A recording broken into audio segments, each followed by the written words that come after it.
And joining us now is Democratic Congressman from Colorado and former Army Ranger Jason Crow.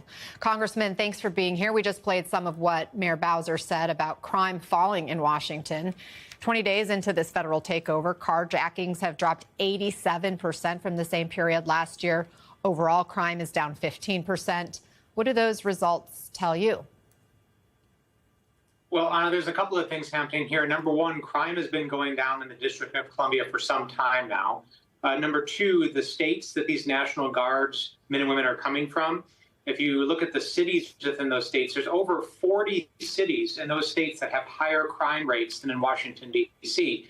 And then number three, the vast majority of these guardsmen and women actually are not trained in doing law enforcement.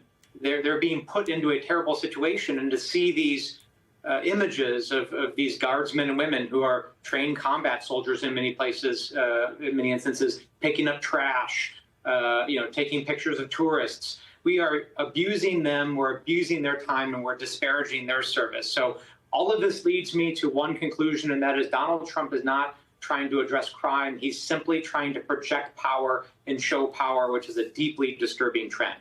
87% drop in carjackings during the same period the year prior. So I hear your argument against the tactics. Do you think the same could be accomplished using different tactics without National Guard? Well, Mayor Bowser was very clear about what's working and what's not.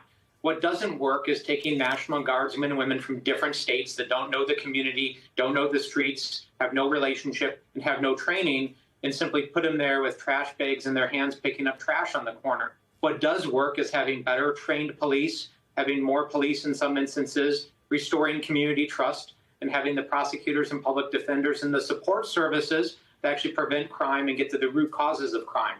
History shows over and over and over again what works and what does not. This president is not interested in reducing crime. This president is interested in projecting power, and that's what he's attempting to do throughout the country. That's what he tried to do in L.A., and that's what he's now threatening to do in Baltimore and Chicago as well. Right. So if he is expanding the Guard deployments to other cities, what road does that put us on? Well, it puts us on a very disturbing road of Donald Trump, again, abusing and misusing our military to try to project power and consolidate his strength. And America should reject it, should overwhelmingly reject this. And people need to be speaking up at town halls to their representatives and saying this is not okay. This is an abuse of the service of our servicemen. And once again, disparages their service in their time, which Donald Trump has a long history of doing. But more than that, this is Donald Trump trying to cast aside our history and what makes America really a great place to be. Congressman Jason Crow of Colorado, thanks so much for being with us.